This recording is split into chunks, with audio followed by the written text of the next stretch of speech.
Hello and welcome to the BL Context, a podcast series where we talk about the stories behind the news. The co-location scam is back in the news again. Investigations by various agencies show that some brokers used illegal means to set up trade links between the NSE, the MCX, BSE, and other global agencies in West Asia and Europe. Palak Shah joins us today to put things in perspective. Hello and welcome to the show, Palak. Hi, thank you for having me here. So, Palak, this scam is like quite old, right? So, what is the scam about? So you got to understand that co-location scam will not age because every few months, a few weeks, new skeletons are tumbling out of the cupboard, and there is a lot more digging that has to be done by the investigative agencies, be it the CBI, the Enforcement Directorate, the Income Tax, or even SEBI. In fact, several articles have been written by us as to how SEBI left this entire trail in the scam uninvestigated, did not dig deeper. They were just scratching the surface. And it is now that a lot of ramifications of this scam are actually coming out with hawala trades, names of more brokers, how insiders of NSE shared data with the brokers, which they were actually stealing from the National Stock Exchange under the guise of research. So all these uh, investigation has to happen in a better manner than what SEBI has done. So to answer your question, you may feel that the scam had first been highlighted in 2015, but I'm telling you, the scam is not going to age unless and until the culprits are brought to the book. So every time new skeletons, new revelations coming out is keeping this scam young. Yeah. So, before we go into what the investigators are finding, can you tell us who are some of the main conspirators in this? We know for a fact that the former NSE chief was questioned by officials in Tihar. Yeah, so the key conspirators in this scam are several brokers who used the National Stock Exchange co-location trading systems illegally in an unfair manner. Another set of key conspirators are those officials and insiders in NSE who aided these brokers in their illegal means and unfair access to gain unfair access to the stock exchange. Then there are a couple of researchers who are very high profile economists in India, who are consultant to the finance ministry, and who are professors at Indira Gandhi Institute of Developmental Research. So all these people put together, along with NSE officials, brokers, are the key conspirators. As per SEBI's own investigation, whatever has come out. But you also got to find out who is the godfather behind them. Who are the people who are actually their handlers, who are running this entire scam from behind the scene. So I strongly believe that there is enough evidence to dig deeper. There is enough evidence to know who are the godfathers.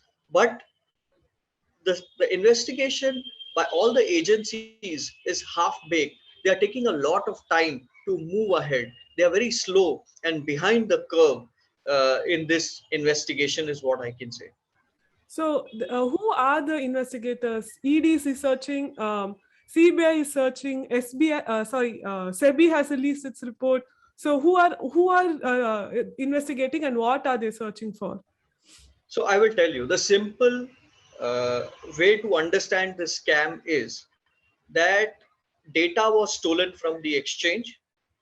That data, why I am saying it was stolen from the exchange is because the National Stock Exchange was not sharing such crucial data with any other market participants that they were sharing with some researchers. So this data was taken from the National Stock Exchange under the guise of research, and these researchers had password access to NSE servers, which is what has come out in SEBI reports. So the scam was simple, that they stole this data. Based on the data, they created softwares that could give unfair access to NSE colocation servers. These softwares were used by various brokers to connect to the National Stock Exchange trading systems. And that trading generated them a lot of profits.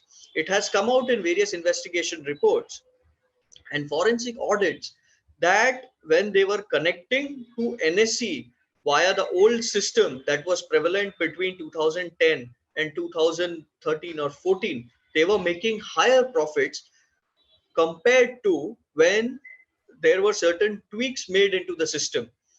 So this clearly shows that unfair access to NSE colocation servers was involved.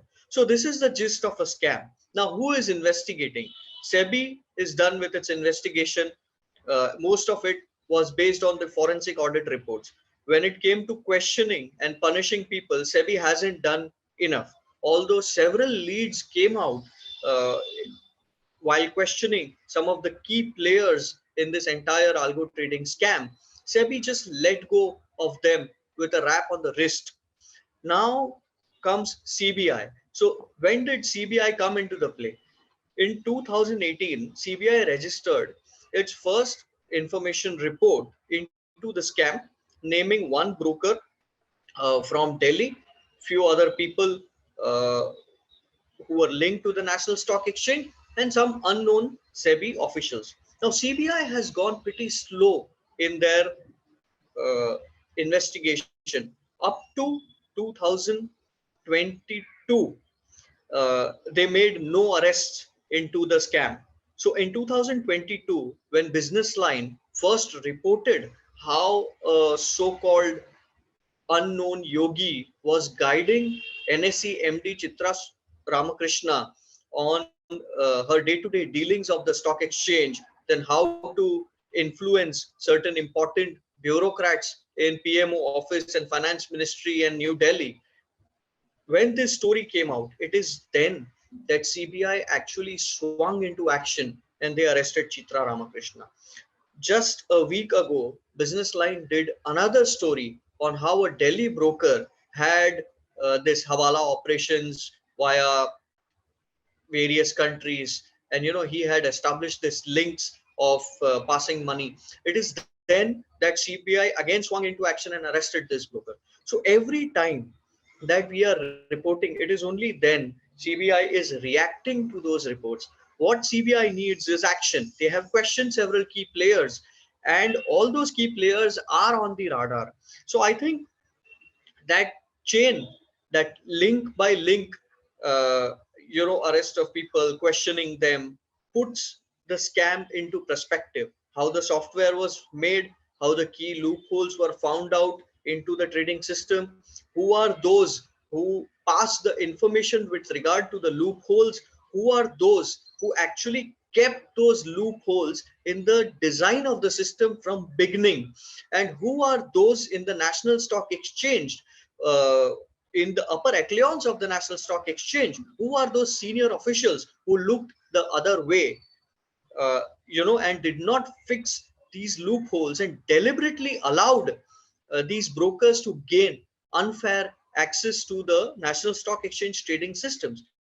All this, what I have said, is backed by enough evidence. I think the CBI needs to take them in, question them, and it is only then that this matter will progress. And as I said, the godfathers, who were the godfathers behind them? So it is then the names of real godfathers will come out. There is enough evidence. Business Line has written, other media houses have written about it. So I think what the CBI needs to do is act, which they are not doing. And various investigative agencies have now come in, like there are Hawala angle, there is an angle of how global linkages with stock exchanges were established. So simple thing I will tell you is, You cannot, you being a resident of India, you cannot trade your country's stock market from outside. So what these people did was, through Hawala route, they moved their money outside the country, which is in countries like Dubai and various other places which has tax benefits, and those jurisdictions where cash is easily accepted into the banking system.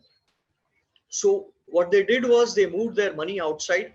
From outside, they created structures, they created entities, they created companies Shell which companies, basically. you can call them shell companies. Shell company actually is defined for those, which are actually, these were, you're right, these were companies used only for moving money and trading. So this can be in a way called shell companies. But evidence is uh, uh, investigations have pointed out that these companies were controlled by brokers in India.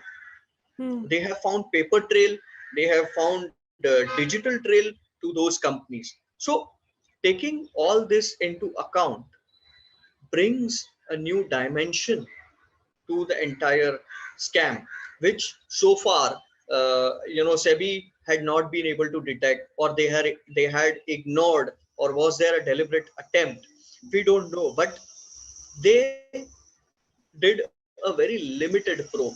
They did not go beyond, which is happening now. So I think the only need is to move ahead a little quickly, because investigation reports are there, paper trails are there, and there are more than a dozen brokers who have used this system. So what another important point is that what these investigative agencies have done is they have so far caught hold of only domestic brokers, whereas there are large FIIs, some of them who were promoters of National Stock Exchange, who were large shareholders of National Stock Exchange, who got unfair access to National Stock Exchange trading systems, who got preferential treatment. I think the investigative agencies need to move to investigate them, because large trades happened by them also. And there is enough evidence presented in the forensic reports that SEBI got conducted. So I think they need to take a major step in this direction to even get hold of these FIIs who are using this unfair means to gain access to NSE systems. So that is still lacking in terms of investigation by CBI and ED. And IT is also doing its investigation. So IT raids have unearthed some major paper trail in this scam. So I think all this is good enough to bring the perpetrators to book. So why are the investigations moving slowly? What's behind the slow pace of investigation? So, as far as I can see, this scam is not by lay people or very low class people in the society. This scam goes to the upper echelons of bureaucracy, upper echelons of who's who of the financial market. So, I think those forces are somehow trying to influence or managing well in influencing the investigations to go slow.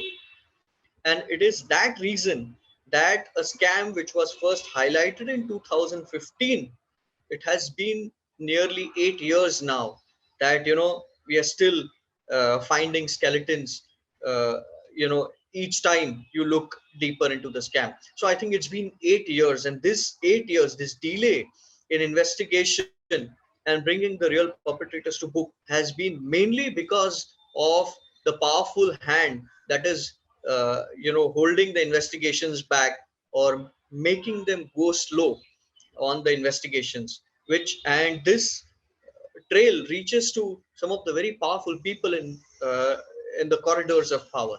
So this is where the investigations are going slow. This is as per my observation that I can see. Nevertheless, when I talk to a lot of officials, a lot of lawyers, a lot of investigative officials, they always tell me that this is the way CBI works. They go very slow, they are always slow in their probe.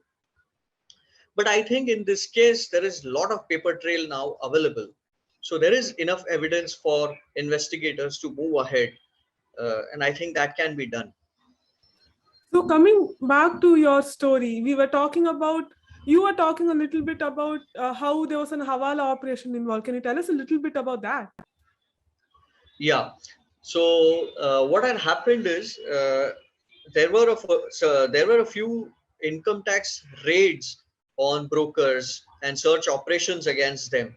So these raids unearthed a lot of paper trail, which and digital traces, which showed that brokers were moving money from India to UAE, uh, especially Dubai, and there were chits of papers, emails which has come out, which shows that even cash transactions were involved and how they had passed money.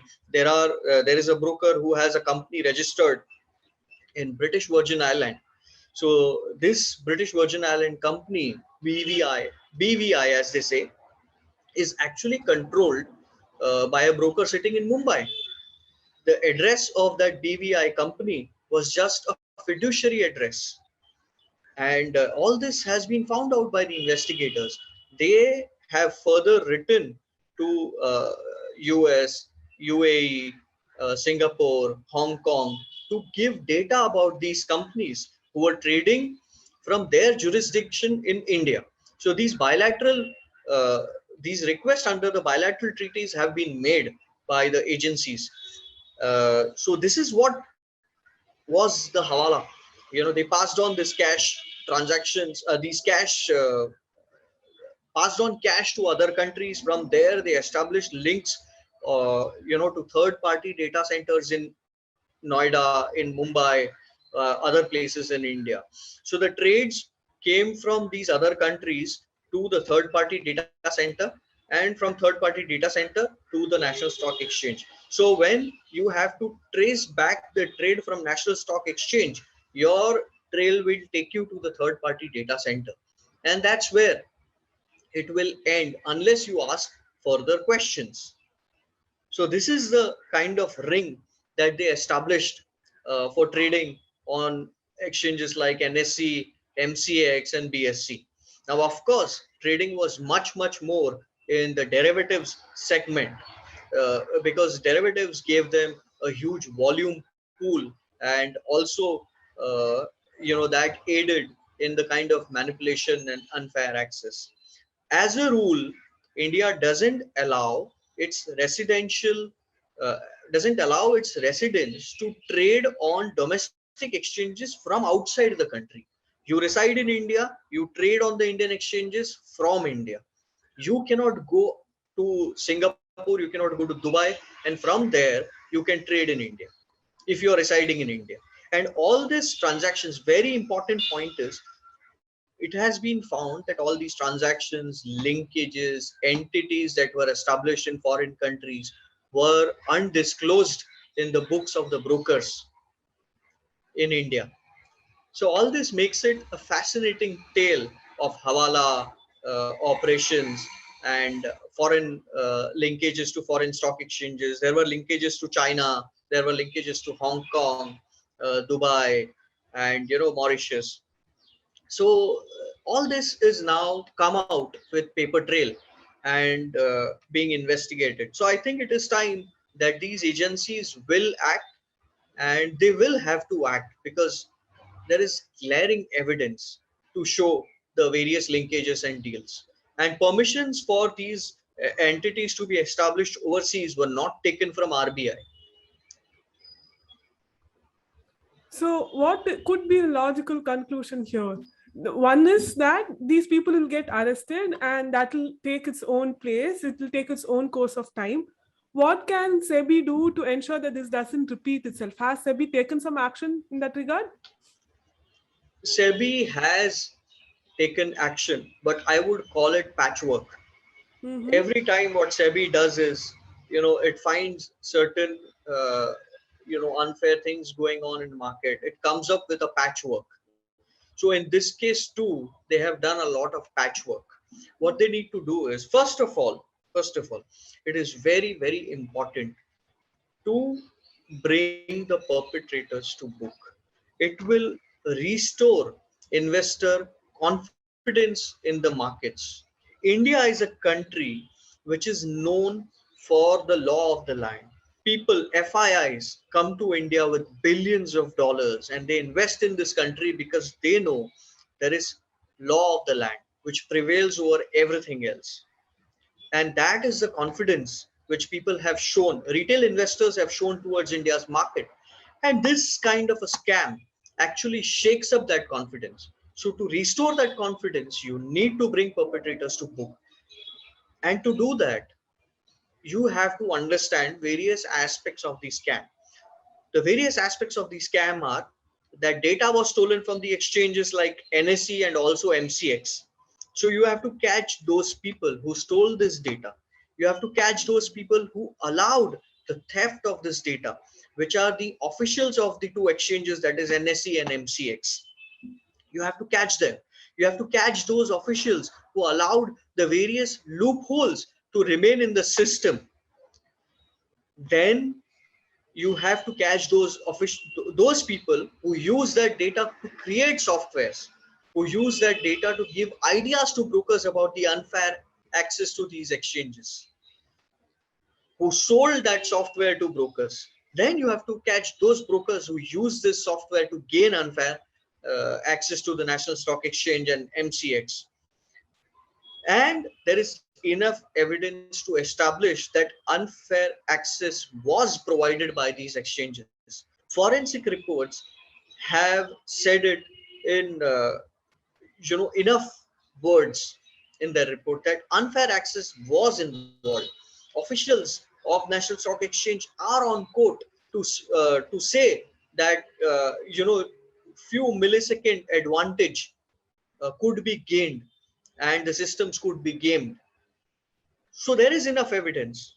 There are paper trail agreements, like for example, investigation and interrogation of NSE officials revealed that, they said there were agreements between the researchers and the exchange to share data with them, which was not being shared by anybody, not being shared with anybody else. But when you see those agreements don't have stamp, those agreements don't have date, no witnesses, no notary on that. So those agreements are actually just chits of papers and an afterthought, created as an afterthought when the investigation started. It clearly shows there was no agreement. All this this entire procedure of sharing data was run on whims and fancies of the former MD of National Stock Exchange, which is Chitra Ramakrishna and Ravi Naren. Now they are the key players. They are the people who allowed this. Officials under them are the key players who allowed this thing to go on for so many years. There is one broker, it comes out in a forensic audit report that this broker, uh, between 2010 and 2015, his trading volumes were to the tune of 26 lakh crore. Oh, wow. That's a lot. 26 lakh crore, it's around 350, $400 billion worth of trading. If you believe that he's made 0.5% profit in that 26 lakh crore worth of trading, it goes into millions and billions. Yeah. Oh my God. Yeah. But he would Yeah. have made more profit than that, right? 0.5% is like the most minuscule amount you can think of. We assume the most conservative figure. Okay. We Yeah. assume the most conservative figure, and this is just one broker. Imagine the kind of trading that has been done by the foreign institutional investors who are coming through Mauritius, who are coming through other tax jurisdictions. So all this is there, and it is because that the former senior officials of the National Stock Exchange allowed it. It was all under their nose, and people in SEBI did not do their work honestly in investigating it. So to restore confidence of investors in India's markets and financial system and the government of the day, you need to bring the perpetrators to book. You need to show them that India has a land of law, a law of the land which it follows rigorously. You can come and trade in India's market. These markets are fair. There is nobody who can take unfair advantage. And it is then that we will have a robust system, who, a system which people will trust. So I'm repeatedly saying that it is necessary to restore that trust in India's market. Otherwise, people are going elsewhere. Bureaucrats in this country have taken the system for a ride. If you see the scam, people who are involved, the level of people who are involved, they feel they are immune. They can do anything. They can mold the system the way they want. So I think it is necessary to set an example through this scam. And I'm telling you, this scam is much more bigger than Harshad Mehta and Ketan Parekh, what they could have done to the stock markets. Harshad Mehta was 5,000, 7,000 crore. This scam, look at it. One broker trading 26 lakh crore worth of volumes in 5 years. Imagine the kind of damage that other brokers could have done. And this is just milliseconds of trading advantage that they got. So coming back to your question of what SEBI can do, SEBI can do a comprehensive study of how the scam went on, plug all the loopholes with complete overhaul of the policies. I can still see the trading systems of the National Stock Exchange are in a very bad shape. Look how the exchange gets affected when the volumes spike. There are so many technical glitches that the exchange suffers. Every few weeks or say a couple of months, there is a major technical glitch on the National Stock Exchange that disrupts the trading. Look at the kind of technology contracts that MCX has awarded. You know, the kind of technology they wanted for the spot exchange, MCX, they did not get it after 4 years of giving the contract and paying almost all the money in advance.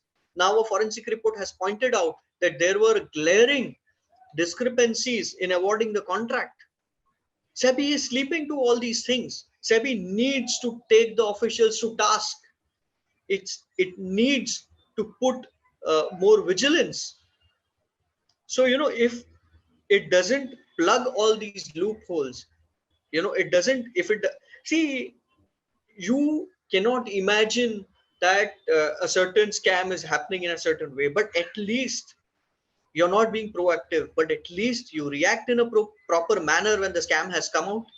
Why are you shielding and protecting the officials, which is very clearly seen that SEBI is doing? In the case of National Stock Exchange, there was forensic audit done. At least the case moved ahead because of various reasons. But in the case of MCX, SEBI has taken no action. People have been allowed to go scot-free.